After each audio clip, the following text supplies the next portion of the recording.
Bismillahirrahmanirrahim. Assalamualaikum warahmatullahi wabarakatuh.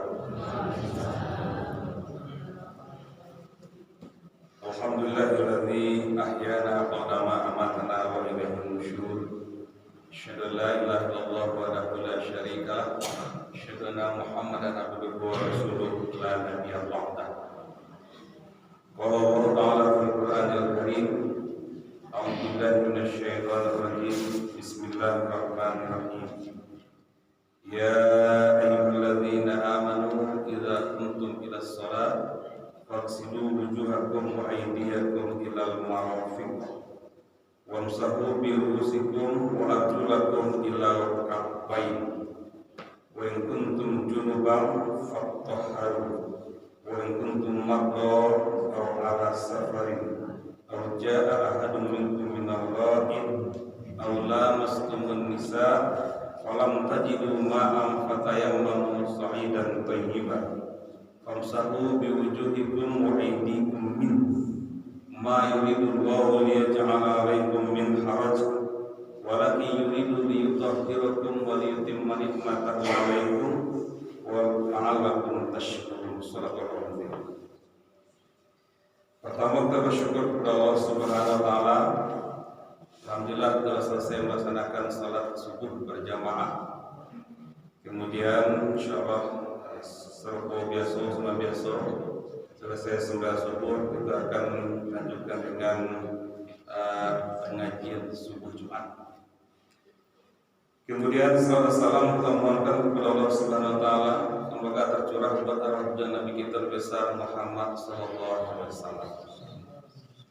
Hormati Bapak-bapak atau tidak mama, terutama jemaah pendai pemuda masyarakat, ibu guru dan bu, kemudian anak kami hadir, hadirin hadirat yang berbahagia. Alhamdulillah pagi kini kita kembali dapat melanjutkan pengajian subuh Jumat. Nalar mulai pada hari Jumat petang dengan kajian kita pada hari Jumat petang adalah kajian tafsir Al-Quran, dan insyaallah ia akan bersinambung untuk kelanjutan kaji kita. Dan pagi kini kita fokus kajian lain ke persoalan fikih, dan insyaallah kita mulai fikih dari awal, dari bab 6 pertama. Ibu bapak sekalian terhormat, fikih malah sama-sama kita pahami dan kita ketahui secara bersama-sama. Artinya secara bahasa adalah pemahaman al-fahmu. Jadi fikih itu adalah pemahaman al-fahmu. Kemudian secara istilahnya adalah al-ilmu bil ahkam syar'iyyatil amaliyah min adillatiha tafsiliyah. Jadi fikih itu artinya pemahaman tentang hukum-hukum agama, tentang hukum-hukum syariat yang sifatnya adalah praktis dan diambil dari dalil terperinci. Jadi Bapak sekalian, Al-Quran yang kita baca dan kita pakai 20 juz, 140 surah, ayatnya berbeda ulama dalam menentukan. Ada yang kita ketahui secara umum 6.666 ayat, tapi ada 6.300-an ayat, 326 ayat. Supaya lebih colek adalah kalau beliau sebanyak itu ayat tidak. Cuma kita tahu nggak sekali, Fatihah tujuan, Al-Baqarah 27, Juhanam ayat itu sampai terakhir surah Bin-Nas. Ia tidak sebanyak itu ayatnya. Tapi itu perbedaan di kalangan ulama dan begitu perlu dipermasalahkan. Dari sebanyak Al-Quran ayat yang sebut tentang Al-Quran itu isinya 3. Pertama adalah akidah, ayat-ayat yang menyangkut tentang persoalan tauhid atau ketuhanan atau hal-hal yang menyangkut dengan Tuhan, dengan Allah SWT, kemudian dengan malaikatnya, nabi, rasul, kitab, hari kiamat dan lain sebagainya. Itu satu sih. Yang kedua akhlak atau tasawuf, isi Al-Quran. Akhlak atau tasawuf, bagaimana cara hubungan kita sesama manusia, kemudian hubungan dengan Allah Subhanahu Wa Taala, kemudian dan lain sebagainya. Yang penting menjadi persoalan akhlak. Dan yang ketiga adalah persoalan fikih atau persoalan hukum atau fikih, amalan yang kita praktekkan sehari-hari. Itu isi yang ketiga di dalam Al-Quran. Bapak sekalian, dalam persoalan fikih itu, ketika ayat atau hadis hanya utuh, kalau disentuh di ulama lain, kalau dikaji di ulama lain, maka itu disebut dengan syariah. Misalnya tentang Allah berkata, ya ayyuhallazina amanu idza qumtum ila shalah faghsilu wujuhakum wa aydiyakum ila al-marafiq. Al-Maidah ayat 6. Kalau boleh semua 7 ayat berarti namanya syariah. Tetapi kalaulah dicoleh di ulama, tadi sampai di ulama ayat atau hadis, maka itu menjadi fikih. Menjadi fikih. Tanpa pemahaman dari ulama. Maka tidak heran Bapak sekalian, kalau persoalan fikih itu tidak akan berubah dari perbedaan pendapat, tidak akan hilang perbedaan pendapat kalau kajinya adalah kaji fikih. Maka wajar mazhab fikih yang kita ketahui dan terkenal lumpek, satu mazhab Hanafi, pendirinya Imam Abu Hanifah. Yang kedua mazhab Maliki, pendirinya Imam Malik bin Anas.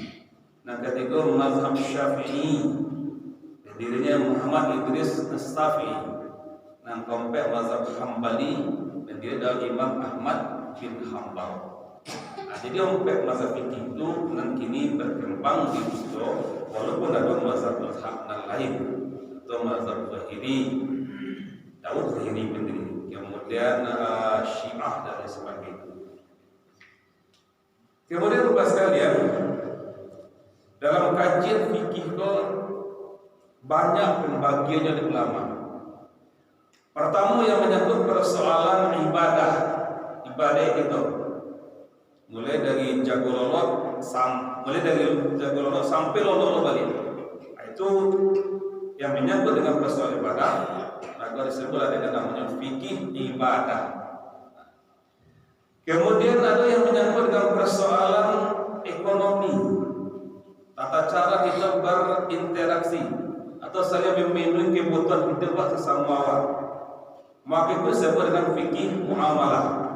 Mulai dari jual beli, pinjam meminjam, gadai menggadai, siu menyiu, wah mempah, hibah, wasiat, wakaf, dan lain sebagainya. Maka itu disebut dengan fikih muamalah. Kemudian ada yang ketiga kalau menyangkut hubungan untuk melanjutkan keturunan manusia, keturunan kita, maka dibahas dalam fikih namanya fikih munakahat. Mulai dari meminang, menikah, tolak, rujuk, adonah, hilang, fasad, li'an dan sebagainya. Itu namanya fikih munakahat. Kemudian ada yang menyangkut dengan persoalan pidana, pembunuhan, perampokan, minuman korek, judi, narkoba dan sebagainya. Maka itu disebut dengan fikih jinayah. Kemudian ada persoalan yang menyangkut dengan peradilan, Tata cara kita bersengketa di peradilan atau di mahkamah. Kalau di kita di Indonesia, mahkamah yang ada mahkamahnya CDC, mahkamah syariah. Maka itu disebutkan kodo, iki kodo. Kemudian ada yang menyangkut dengan persoalan tata cara berbangsa dan bernegara, mulai dari Nangkodang sampai ke negara, kemudian presiden, gubernur, bupati, anggota DPR, kemudian anggota DPD, sampai pemilihan wakil negeri. Itu disebutkan fikih siasah atau fikih politik. Jadi bapak sekalian, kajian dalam fikih itu memang luas, modal, dan satu hal yang bisa kita hindari adalah terjadinya berbeda pendapat di kalangan ulama. Itu pasti. Maka kita pun adalah boleh menentukan pendapat kita yang betul, pendapat orang salah. Itu yang perlu betul-betul adalah berpikir. Kini, bapak sekalian, kita mulai dari di bawah mana? Kajian fikih ibadah. Karena itu yang kita hadapi setiap lagi persoalan ibadah. Dalam kajian ibadah ada hal-hal yang banyak sekali dibahas oleh ulama. Pertama tentang persoalan salat atau sembahyang. Dalam persoalan sembahyang dibagi oleh ulama. Pertama adalah masalah toharoh atau bersuci, kemudian wudu, kemudian mandi, kemudian sholat dan selanjutnya. Nah, jadi kita mulai dari bab yang paling bawah, yaitu kitab toharoh atau bersuci. Bapak yang terhormat, dalam persoalan toharoh atau bersuci memang kaji-kaji dasar, tetapi kita bersama-sama harus sama-sama memahami. Mudah-mudahan dalam masalah itu kita tidak terjebak hal-hal yang bertentangan dengan aturan agama kita. Kita mulai ciri dulu babul miyah, persoalan air dulu. Berdasarkan hadis dari Abi Hurairah radhiyallahu anhu, qala Rasulullah sallallahu alaihi wasallam fil bahri huwa tuhuru ma'u al-hillu maitatu. Akhrajahu al-arba'ah. Ketika suatu kali sahabat pergi berlayar di Mekah, kan ada pergi berlayar di kota namanya Abdullah al-Mudliji al-Iraqi. Dia bertanya kepada Nabi, kunna narkabul bahr wa nahmilu ma'ana qalilun minal ma' in tawadda'na atosna afana tawadda'u bima'il bahri. Kata Nabi, huwa tuhur ma'u al-hillu maitat. Kata Abdullah al-Mudliji, Rasul, kami pergi berlayar, baik mancing lagi atau pergi main jauh, pakai kopak. Wadah minum ma'ana qalilun minal ma'. Kemudian kami membawa air pas-pasnya Nabi untuk minum, untuk nalain. In tawaddana atosna. Kalau seandainya airnya kami bawa kami untuk berbuat atosna, maka kami awi. Afana tawaddau bima'il bah. Boleh tak kami berbuat jo air awi? Arti Rasul, huwa tuhuru ma'u al-hillu maitatu. Air awi ini warasi suci, silakan. Al-hillu maitatu. Seluruh binatang yang hidup di dalam air ini halal dimakan.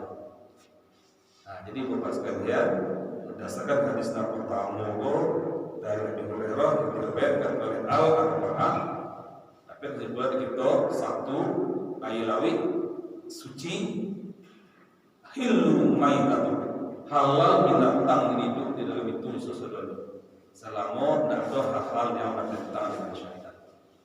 Nah, Itu yang pertama. Jadi tak masalah air danau, air dan sebagainya. Yang penting al-hillu wat-tuhur ma'uhu al-hillu maitatuh.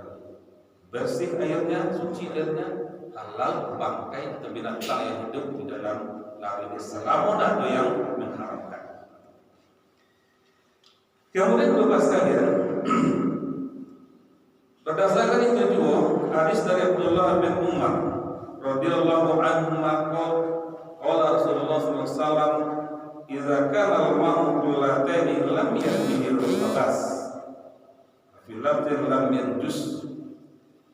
Jadi batasan oleh ulama bahwa air yang hendak menimbulkan najis, maka di ulama disebutkan ini adalah qullatain, dua kullah. Timbangan kita ini, udah kita memang ada pas ukuran jalan. Sambil ada zakat fitrah kan, satu sok dia kan sekawin kan, tapi tidak dibawa ke tempat besar pas menang kan, tapi marah satu lagi. Maka yang kullah itu adalah 75 meter atau sampai 1 meter tinggi, lebar dan panjang. Kalau air sebanyak itu ada di dalam bak nanti maka itu selama tidak berubah baunya, lam yataghayyar rihuhu baunya, walam ta'muhu atau rasur, atau launuhu atau warnanya, maka itu air suci.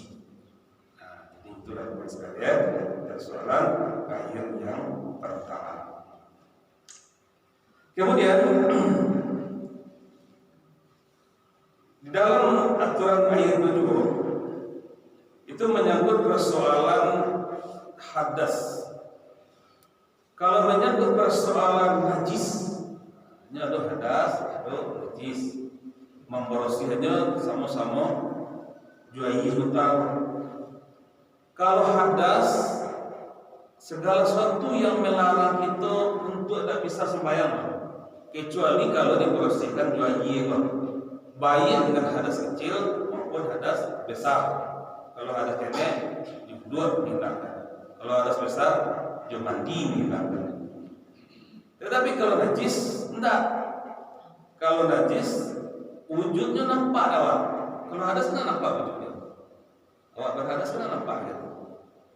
Nampak wujudnya sudah bayi kena atau kodam atau hadas besar enggak nampak wujudnya. Itu sendiri yang kita harus kita berhadas. Tapi kalau kita najis, dia nampak wujudnya. Ada yang buang air, kain dan kone buang air buang air maupun buang air orang, maka itu disebut dengan najisnya kalau lalu atau darah yang keluar berarti disebut dengan najis. Berarti kalau hadas menghilangkannya dengan air, hadas kena itu dengan wudu, harus bisa dengan mandi. Kalau najis lah, kalau najis jadi basuh jelas tentang dan koni najis. Jadi tidak perlu dimandikan najis itu, hanya menjilid dengan wadah najis. Cukup basuh itu, atau dijilid pinggang daerah itu, cukup basuh. Tetapi ada ketentuannya. Ketentuannya adalah berdasarkan hadis dari Rasulullah SAW mengatakan, tuhuru inna ahadikum iza walagha fil qalbu ayyaksilahu sab'a marrat undahunna bitrab. Kalau bencana trompet, minum, makan segala macam dijilid dan dia, maka membersihkannya adalah dengan air, salah satunya dengan tanah. Mesti tujuan yang penting mulahuna al-ukhruhuna al-haruna bitro. Kalau tangan di sini ada jawa atau kain, apa kita tanah lah? Tidak, tanah. Karena yang kita tanah itu bencana. Tetapi kalau kita minta tanahnya silakanlah. Itu persoalan yang penting dan bersih. Itu persoalan yang terkait dengan air, baik untuk bersuci, berwudu maupun mandi, baik mandi sunat maupun mandi wajib. Bapak teman-teman, kira-kira sampai situ apa yang ingin ditanyakan? Silakan. Yang pertama masalah tadi kan ketika saya di laut kan bertanya ke Nabi, terus baca Nabi semua yang di laut itu halal bukan? Kan? Ada nggak pengecualian misalnya? Kalau contohnya hewan yang buas, contohnya di laut, contohnya makan kan istilahnya ini makan kawannya gitu kan? Ya. Juga hewan ikan bawal, ikan hiu, kita nggak makan. Terus yang kedua, kalau seandainya dari tangan Wak mengenai najis anjing, misalnya tadi lihat anjing baik Wak baca Wak membersihkan. Baik, pertanyaan pertama dari M. Di hadis pertama Nabi menjelaskan buat turun mahu al-maitah. Ada nada air air suci dan nada binatang dalam itu halal. Kecuali ada pengecualian. Pengecualiannya adalah kecuali binatang buas yang hidupnya tidak di laut dia, tetapi di luar alam, amfibi, sama buaya itu. Buaya hidup di laut, tapi dia hidup di darat. Nah, kalau dalam prinsip itu buaya boleh ada haram, karena ada unsur yang mengharamkan buaya. Tetapi kulluhina biminasiba wa mikhlabi minatuyun.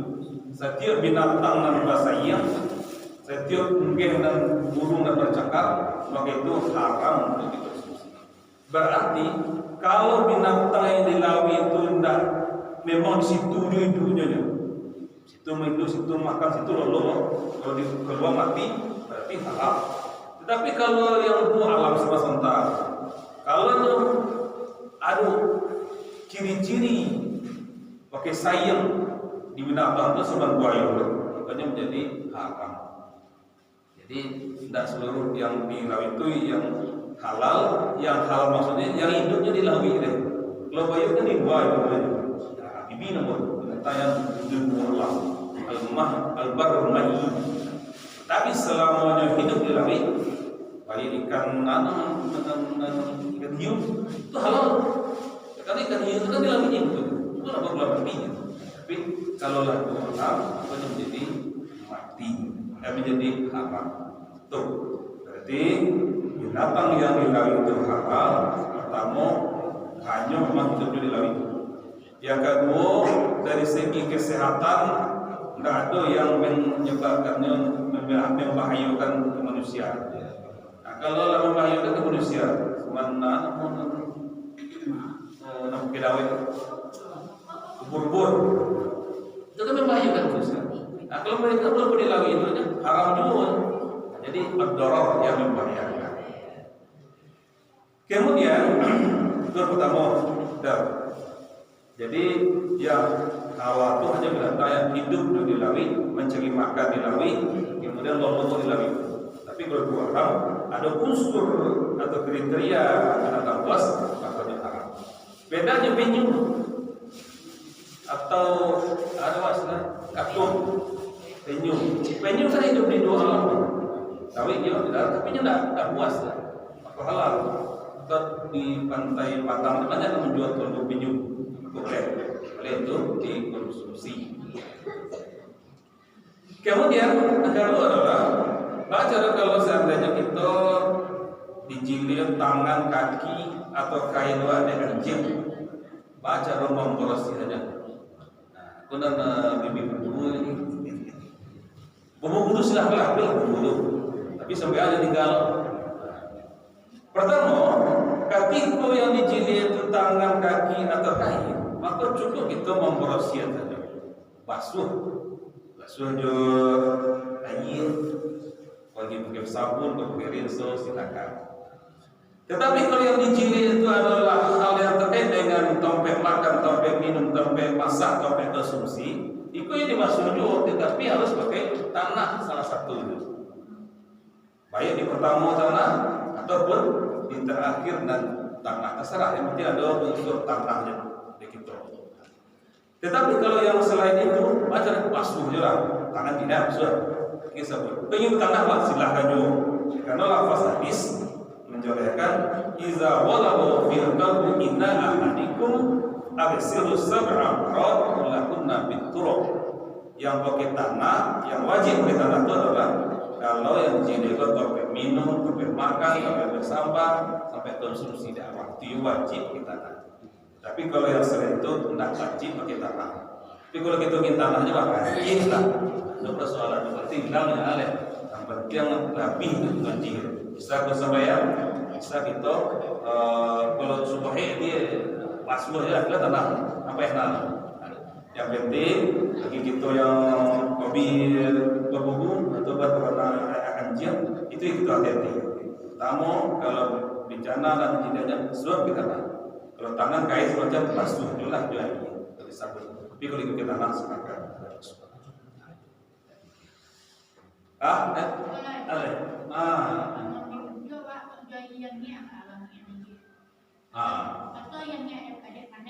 Baik.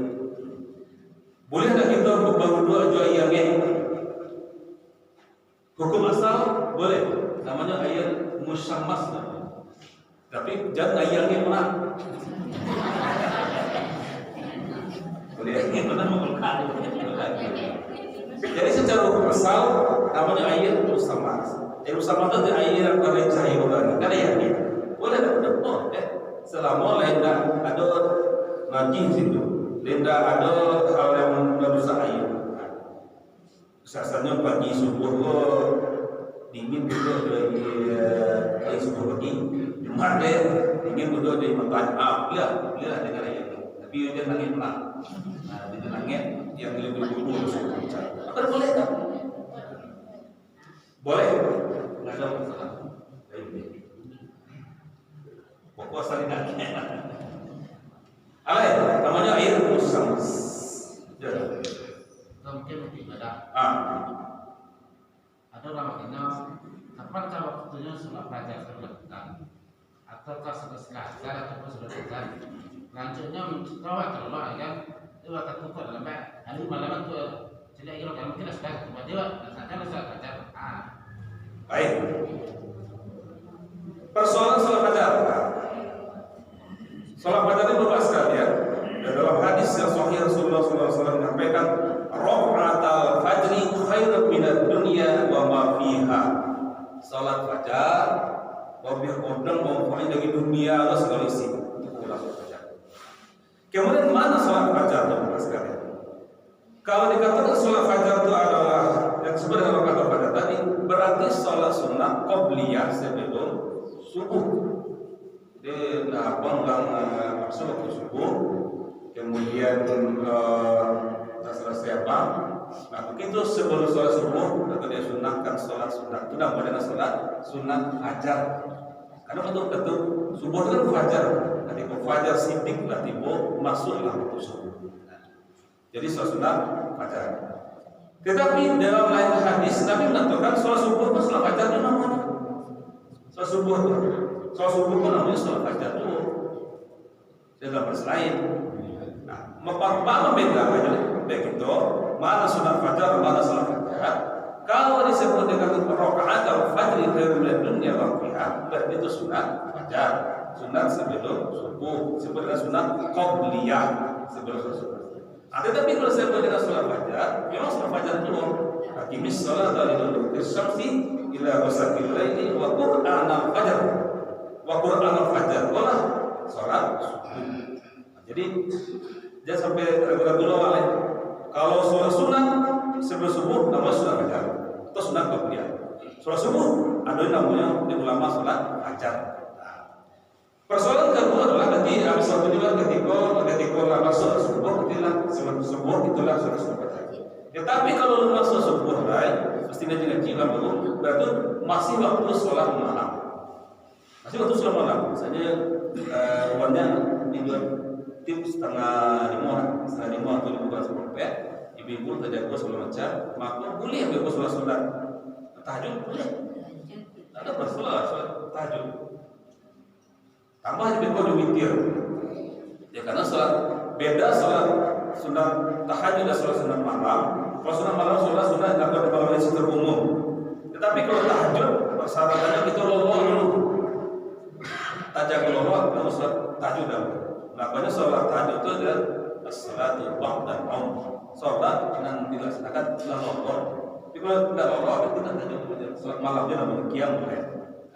Jadi ketika azan dah menjadi jam sekitar sekitar 15 sampai atau 15:10 atau 4:30 itu kita jago saya pas sholat tahajud. Dulu sholat tahajud terserah ada berapa rakaatnya. Boleh minimal 2 rakaat. Atau selapan aja 5. Beko setelah sholat tahajud jadi tambah di witir. Nabi mengatakan ij'alu akhir salatakum bil laili witran. Tambahlah deklarasi sholat malam itu di witir. Nah, rakaat terserah 3, 5, 7 terserah dapat. Kemudian ketika masuk waktu subuh, azan, sudah azan, maka menjelang sholat subuh itu disebut dengan sholat sunat fajar. Maka rakaat al-fajr itu dari dunia wa ma fiha. Kemudian begitu beliau waktu Allah kemudian menculik Allah sampai subuh kan. Itu langsung mengikuti imam sampai subuh. Kemudian sesudah subuh boleh tak diganti sholat sunat fajar? Boleh. Jadi di ulama itu kepentingannya sholat sunat fajar subuh dan lepas sekali sholat sunat subuh itu. Kalau Allah gitu, lah bangga itu kita sholat subuh berjamaah. Kemudian sholat subuh awal terakhir untuk sambil sunat fajar. Boleh ulang sholat sunat fajar. Jadi waktunya adalah waktu bodoh. Itu boleh. Dalam salat itu dalam membiasakan sholat sunat fajar. Kemudian satu saat Allah bukanlah apa. Kemudian ulang sembahyang subuh itu sembahyang. Sudah sampai subuh boleh tak diganti sholat sunat fajar? Dia. Karena itulah membiasakan sholat sunat fajar. Jadi itu bukan sekalian ada persoalan. Makanya memang Rasulullah SAW mengatakan asqalus sholati alal munafiqin sholatus subhi wa sholatul isya. Lau ya'lamuna ma fihima la atauhuma walau haqwan. Baca Nabi salat yang paling wajib dilaksanakan di manusia itu salat isya dan salat subuh secara berjamaah. Yang paling wajib dilaksanakan subuh di isya berjamaah. Kalaulah manusia mengetahui dan terdapat di itu baca Nabi, mereka akan datang untuk berjamaah walau haqwan, walaupun mengangkat suci atau subuh dan sebagainya. Itu pentingnya salat subuh berjamaah dan isya berjamaah. Nah, berarti itu tentang persoalan salat fajar. Kalau disebut dengan sunat berarti salat qabliyah. Kalau salat subuh itu subuh namanya fajar. Dan jadi kan sholat fajar itu harus azan kami harus. Betul. Jadi kalau witir sebelum tidur, Pak? Witir Tidur tak tahajud. baik. Berarti bila akhir sholat malam hanya itu jadi. Bila ada sholat malam, ketika waktu subuh harus subuh. Ketika waktu subuh harus subuh, berarti disebut dengan fajar sini. Itu disebut dengan sholat sunat fajar. Ini sampai witir menjelang lolo ya, sudah ada lolo ya. Kemudian kita menjelang lolo witir dulu, sama tahajud dulu kok. Tasita itu menjelang subuh atau setengah 5 itu sholat tahajud dan 2 atau 8 rakaat. Boleh tak witir dari sholat? Boleh, tapi tidak boleh tambah witir lain. Kata Nabi, la witroni fi lailatin wahidah. Tak boleh witir 2 kali semalam. Jadi ketika ini la witir menjelang awal, kemudian begitu menjelang subuh setengah 5 tajago, sholat sunat tahajud ini tak 2, 3, 4, 6, 8, maka tidak ditambah witir. Itulah sah, cukup witir dan bertambah. Nah, jadi batas akhir sholat malam itu adalah ketika subuh telah masuk. Ya, apa Pak? Sholat subuh, sholat fajar. Niatnya sholat subuh akhir. Terus subuh. Baik, apa niatnya sholat subuh atau sholat fajar? Cuman di ulama penamaan sholat subuh itu ada penyebutannya dengan sholat fajar. Namun tapi yang awalnya yang aslinya yang maksudnya adalah sholat subuh juga. Maka niatnya kita tentu tetap sholat subuh. Niat itu salah sebuah. Kecuali kalau sunat fajar. Jadi niatnya usolli fardhu subhi raka'ataini mustaqbilal qiblati. Kalau makmuman imam imaman ada andillahi ta'ala. Itu kalau kita lafazkan niatnya. Tapi kalau tidak kita lafazkan jawab boleh jawab. Jadi dia tetap sesuatu. Cuma penamaannya salat dan sholat fajar di ulama sebagian. Berarti boleh di Boleh dulu. Boleh dulu. Ketika orang dah biasa sudah sunat fajar, yang boleh tolong sesekali kan. Orang sudah sembuh, sudah sembuh, lanjut berdoa sembahyang sunat fajar. Coba bukan dia salat fajar kalau lewat. Betul. Betul juga. Kenapa salat fajar berarti ada? Boleh, tidak ada masalah. Karena namanya itu kan. Berarti dakwah, yang kita dakwah niatkan sholat fajar itu sesuatu. Kalau yang umum yang biasa itu sesuatu. Tapi kalau ada orang yang meniatkan sholat fajar, ada orang subuh fajar. Jadi kesimpulannya boleh pak. Sudah sholat subuh, ingin ditambah jadi kodo dia sholat fajar dia. Meskipun sesudah sholat subuh, tidak ada sunat lain. Ada sunat ba'diyah. Sunat ba'diyah itu tidak. Kalau sunat fajar. Kalau usulnya boleh. Misalnya kan mau sudah memang itu ada konek dibuat atau belum? Sudah itu boleh atau boleh? Semayang sah, bisa awak semayang. Batajud boleh. Hanya pokoknya sudah saya bilang kalau kita pokoknya betul siang ini, kalau kita sholat ya bu. Boleh tak sembilan tajuk boleh, tapi sebisa dulu.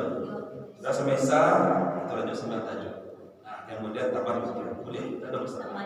Boleh.